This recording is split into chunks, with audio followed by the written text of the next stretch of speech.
Baik, selanjutnya kita akan membahas materi pada pertemuan 4, mata kuliah Audit Keuangan Negara. Di pertemuan 4 ini itu dibahas tentang audit sektor publik. Di sini ada tipe-tipe audit sektor publik. 1 ada audit keuangan atau financial audit, 2 ada audit kinerja atau performance audit, 3 ada audit investigasi atau special audit. Selanjutnya itu tentang pengertian audit keuangan secara umum. Audit keuangan secara umum adalah suatu proses sistematik secara objektif, penyediaan dan evaluasi bukti-bukti yang berkenaan dengan asersi tentang kegiatan dan kejadian ekonomi guna memastikan derajat dan tingkat hubungan antara asersi tersebut dengan kriteria yang ada serta mengkomunikasikan hasil yang diperoleh tersebut kepada pihak-pihak yang berkepentingan.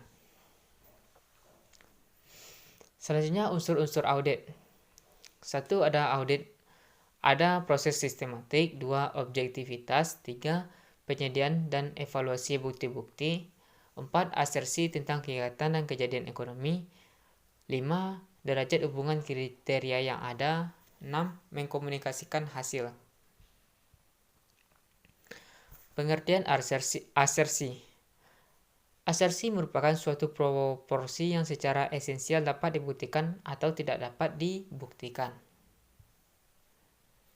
1 audit keuangan atau financial audit.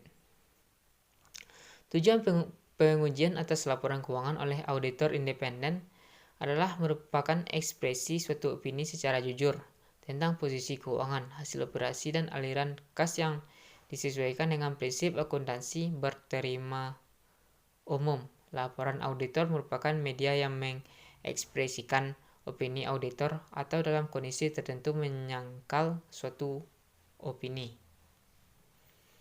Audit atas hal yang berkaitan dengan keuangan meliputi unsur 1 segmen laporan keuangan atau laporan pendapatan dan biaya, laporan penerimaan dan pengeluaran kas, laporan aset tetap, dokumen permintaan anggaran, perbedaan antara realisasi dengan anggaran. 2 pengendalian intern mengenai ketaatan terhadap peraturan yang berlaku. 3 pengendalian atau pengawasan intern atas penyusunan laporan keuangan. 4 ketaatan terhadap peraturan perundang-undangan yang berlaku dan dugaan kecurangan. 2 audit kinerja atau performance audit merupakan pemeriksaan secara objektif dan sistematik terhadap berbagai macam bukti untuk dapat melakukan penilaian secara independen atas kinerja entitas atau program atau kegiatan pemerintah yang diaudit. Tujuan audit kinerja yaitu untuk meningkatkan akuntabilitas pemerintah dan memudahkan pengambilan keputusan oleh pihak yang bertanggung jawab untuk mengawasi atau memprakarsai tindakan koreksi. Selanjutnya cakupan audit kinerja. 1 audit tentang ekonomi, 2 audit tentang efisiensi, 3 audit program. Audit ekonomi dan efisiensi. Untuk menentukan apakah entitas telah memperoleh, melindungi, dan menggunakan sumber dayanya, karyawan, gedung, ruang, dan peralatan secara hemat dan efisien. 2 penyebab timbulnya ketidakhematan dan ketidakefisienan. 3 entitas tersebut telah mematuhi peraturan tentang kehematan dan efisiensi. Audit ekonomi dan efisiensi dapat mempertimbangkan apakah entitas yang diaudit telah 1 mengikuti ketentuan pelaksanaan pengadaan yang sehat, 2 melakukan pengadaan sumber daya secara wajar dan efisien, 3 melindungi dan memelihara semua sumber daya secara memadai, 4 menghindari duplikasi pekerjaan yang tanpa tujuan, 5 menghindari adanya pengangguran atau jumlah pegawai yang berlebih. 6 menggunakan prosedur kerja yang efisien, 7 menggunakan sumber daya secara optimum, 8 mematuhi persyaratan peraturan tentang perolehan, pemeliharaan dan penggunaan sumber daya. 9 telah memiliki sistem pengendalian manajemen yang memadai. 10 telah melaporkan ukuran yang sah dan dapat dipertanggungjawabkan.